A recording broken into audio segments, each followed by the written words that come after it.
Yo, real quick, do y'all think Norman would have been in the Epstein files if he were real? Who the starts a conversation like that? I just sat down. Alright, so Spider-Man. It's probably not an exaggeration to say that this guy is everybody's favorite superhero. Hell, I mean, he's probably even your favorite superhero. Not me though, cause I'm just different like that. But I never got the reason why people loved Spider-Man so much. I honestly found him to be more annoying than Dora the Explorer, and even later thought him to be an extremely one-dimensional character. Keyword, thought. Now let me cook here. Like the rest of Marvel, I have a love/hate relationship with Spider-Man. And it's probably because I never really grew up watching any of the live-action movies. And it continued to be that way up until just somewhat recently. So things like the MCU or Spider-Man movies I never really grew up watching.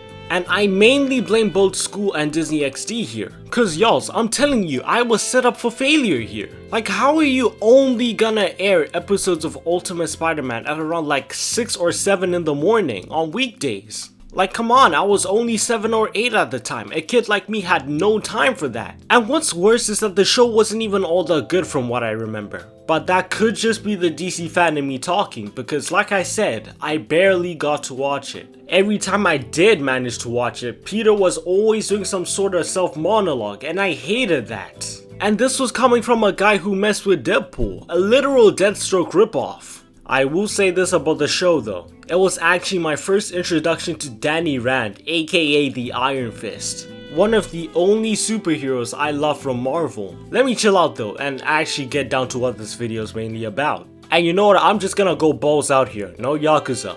MTV Spider-Man, or aka Spider-Man the new animated series. And I'm gonna be honest, this show was the Spider-Man show for me. A little synopsis for the show though. It first premiered on July 11th of 2003, which honestly is a while before my time. It apparently took place after the first Tobey Maguire Spider-Man movie, but it didn't properly follow the continuity of it, so I kinda like to think of it as a kind of what if type of show now. It unfortunately consisted of only 13 episodes. And I know, criminal. But I think the most notable thing about this show was its animation. Now you might call it ugly or goofy, but I personally messed with it. Oh, and Neil Patrick, the guy from How I Met Your Mother, actually voices Peter Parker in this. But it is the show that put me on the map to being somewhat of a Spider-Man fan. Let me explain. I first watched this when I was about, 9 I think? And I remember enjoying every episode on the DVDs we had at home. And what made it even better was that it was nothing like Ultimate Spider-Man. I felt like I was watching Batman Beyond again, low-key. The intro was fire, I never skipped it, and it wasn't just the intro. The OSTs themselves were amazing and really helped with the atmosphere of the show. But even after watching this, I ended up forgetting all about it and went straight back to hating on Spider-Man. I continued like this up until I got to building my first PC at around 16 and had like, let's just call it a mini arc for Spider-Man content. Yeah, because I honestly wanted to know why people love this guy so much. Even more than Superman and Batman in some cases. And my first order of business was playing Marvel Spider-Man, and oh golly was that game peak. I enjoyed everything about it. The story was a straight 10 out of 10 from what I remember. Honestly, could have been a 9 because of this fuck ass version of MJ. But Felicia was in there, so all was forgiven. I can't say the same for the rest of the games though. Well, story wise anyway. But hey, I can say this though. The combat, mwah, chef's kiss. It was inspired by the free flow combat system from the Batman Arkham games, and you could tell it was so satisfying. And what made these games even more enjoyable combat wise was that the combat system never felt stagnant to me. Insomniac Games, the developers, continue to improve upon the elements that would make you feel more like Spider-Man. And side note, but I'm almost 70% sure that Peter and Miles are outright killing these people. And especially when they're landing finishers. It was like Arkham Batman all over again, but I honestly don't know who's worse. A guy whose punches sound like 50 caliber bullets, or these guys who have no qualms with throwing thugs off of 50-story buildings. Y'all's let me know in the comments, but hey, my point is they strictly don't kill people somehow. Another thing to point out in these games is the movement. The traversal systems in these games were some of the best that I'd ever experienced in my life as a gamer. Like swinging around the map of New York was just as fun as driving and gliding around Gotham in Batman Arkham Knight. And it was also just as good as flying around the map in Just Cause 3. Man, I miss that game. And I don't think it's crazy to say that Marvel's Spider-Man 2 had a better traversal system than Arkham Knight. I mean, not that I think that obviously, I'm slightly biased towards DC. But if I heard someone say that, then I'd be like, huh, it's not ridiculous to say that. Getting back on topic though, during this mini arc I managed to watch and experience all sorts of Spider-Man content, i.e. the Spider-Man trilogy, the Amazing Spider-Man movies, more Spider-Man movies, and more Spider-Man games. I'm gonna be honest, I wasn't the biggest fan of the MCU Spider-Man movies. But hey, that's probably because I don't mess with the MCU all that much in the first place. But throughout all this, I started to see why Spider-Man could appeal to people. He's a guy who tries his best. Like, no matter whatever bad thing that happened to him, almost every time, he never changed his attitude or personality when he was socializing with other people. Patience is what I'm trying to address. Like, he'll definitely snap your back in half, but only after you don't attempt to engage him in his banter. And that's something I actually grew to love about him, his quips. If written well enough, Spider-Man can be the most awkward, funniest superhero ever. His jokes and corny one-liners serve as not only tension breakers, but also as an out to avoid getting your ass manhandled by him. And this is just a personal theory of mine, but I also think that he purposely jokes like that to avoid, like, actually losing it, let's just say. Cause imagine if Batman cracked jokes the way he did. He'd probably end up being similar to Nightwing in terms of personality. But yeah, Peter rarely ever gets upset. Unless if something really bad happens. Or if he has the symbiote, obviously. It may sound like he's genuinely just joking about just to be annoying, but he genuinely cares. He actually means it. Cause, like, honestly, if it was someone like Frank Castle, he wouldn't have even given you the chance to eat through a straw, let alone live. Spider-Man's whole character could be summarized with these two words: patience and endurance. And I respect him for that.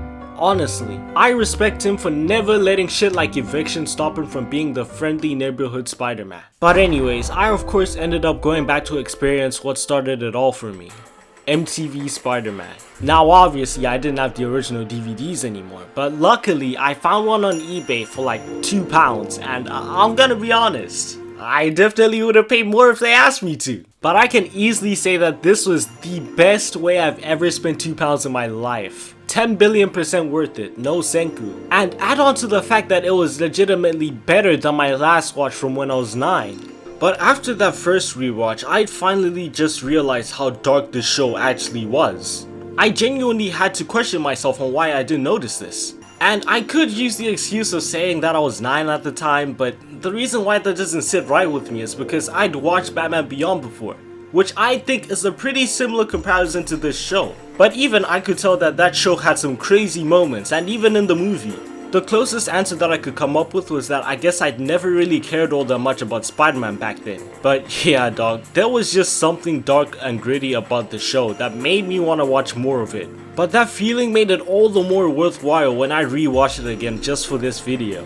Let me start by talking about the characters though. And in all honesty, this show had one of the simplest lineups, and I mean that in the best way possible. This made the show easy to follow and not get convoluted, cause if they did, then they'd have to juggle and more than likely struggle to develop so many characters at once. Yes, I'm talking to you young Justice writers, take notes. But anyways, we had the original trio consisting of Peter, Harry, and MJ. Peter was chill, along with Harry. I had no qualms with the characters, they were all lovable. Harry was that one rich friend who may look like an asshole who'll take your girl, but all in all, he was a great friend to both Peter and MJ. Peter, I saw him as a neutral type of character. He was nice, and he tried his best, but you could really rely on this man for anything. And that's honestly just how he is in general. Which is ironic considering he's literally Spider-Man. And especially since he has to juggle his school life along with his social life and, you know, his other job. My apologies for the slur. And on my first rewatch, I think this is where I started to see just how disassociated Peter would feel sometimes when talking to both Harry and MJ.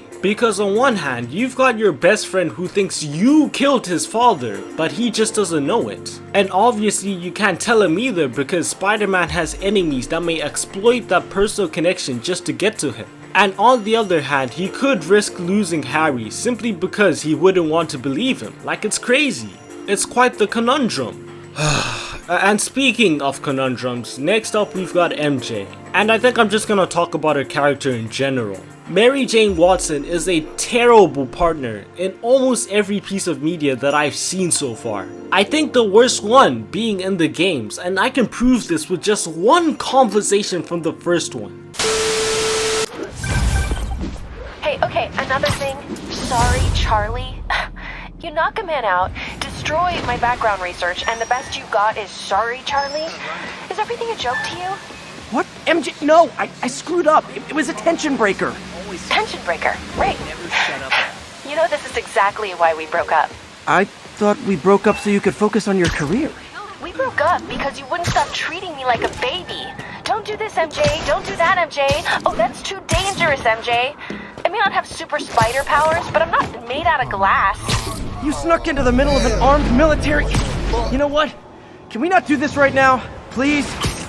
I think out of all of them, I definitely hate this version the most. And don't even get me started on her missions in the first game, those were abhorrent. But yeah, Peter's a stronger man than me, bro. Well anyways, I think the rest of them, well, excluding one, which I'll get to, were mildly irritating. Not the worst, but definitely irritating. Actually, I think I can exclude one, which was from the Tom Holland movies. Michelle Jones Watson, or whatever her name was. But then again, I'm not too sure because I haven't watched those movies in a while. I really just remember her being there and, well, I guess that's it. Anyways though, the one I actually decided to exclude was, well, surprise surprise, the one from the new animated series. Cause she's a very lovable character to me. And I already know what you're gonna say. I'm biased. And I might actually be. But like, so what? What are you gonna do about it? In all honesty though, there's a reason for that. In the episode titled Head Over Heels, MJ wants to learn more about Peter, and so she demands that they start trading secret notes with each other every single day. And you could probably imagine how badly this goes considering Peter does not do well with secrets. So obviously she gets furious with them. But in that same episode, she gets kidnapped by a psycho stalker fangirl of Spider-Man in order to get his attention. And then MJ realizes, I'm literally doing the same shit she's doing to Spider-Man, but me with Peter. I probably could have explained that better, but oh well, it makes sense anyway. At the end of the episode, she then apologizes to Peter about the notes, and then Peter apologizes as well, whilst also hinting that he has a big secret that he can't share with her at the time. And she's just like, oh well, sure, let's just take our time with it. But that right there was more character development than I'd ever seen with any of the other MJs. I could be wrong though. Like I said, I haven't watched those movies since around 2022 to 2023. And I know some people may have issues with what the writers did with Peter and MJ's relationship in this show. It was kinda on and off, honestly. It wasn't the most consistent. But I mean, it definitely wasn't terrible. Anyways though, my apologies. This almost turned into an MJ video. But yeah, this secret shit leans into what I want to address about MJ's character in the show. She's the most patient out of all of them, I feel like, and she never did unreasonable things like sneaking into an armed military base. Moving on, let me talk about the original characters, and bro, this show had quite a few actually. We had some original characters like Indy and well, I guess the rest of them were villains, but hey, they were still original characters. My favorite one out of, well, the original character villains, should I say, was she cut off the sword. Indy was also a really cool character too. I loved her as if she were a part of the original cast. And she also got to serve an integral role to the finale of the show. Basically Gwen Stacy levels of importance right here. And I mean, her landing in a coma wasn't just a whole character, she also served as a love interest to Peter. And while also MJ was still in the picture as well, it was crazy. But yeah, let me touch a bit on Spider-Man's rogues gallery and jeepers, dude. Why is this man fighting a man made of sand and a debatably worse version of Killer Croc? And dude, these aren't even the worst ones. This guy fights Green Goblin. I'd say he's on the same level as the Joker in terms of just sheer chaos. Mysterio, Tombstone, Mr. Negative, Doc Ock. Oh shit, here we go again. Now, I won't dive into his villains so much since that could literally be a video on its own. I did the same thing with Superman, check that out if you haven't. But I will say this, my favorite one is definitely Kraven the Hunter. And simply because this man loves to fuck with Spider-Man for his love for the game. That's probably why I like Shikata so much. Because she genuinely just wanted to run the wands with Spider-Man. In terms of like the rogues gallery in this show though, I feel like it had somewhat of an interesting take. Cause like I said before, a lot of them were originals, with only like 5 being comic adaptations. And they weren't bad, but they definitely weren't the best either. And I think that goes back to the show's runtime. There just simply wasn't enough time to explore the villainous characters. Like honestly, these villains felt like they could show up once and never show up again in the show. Hell, 3 of them bit the dust. And you could really tell that the show wasn't gonna last that long, and mainly because of 1, the ratings unfortunately,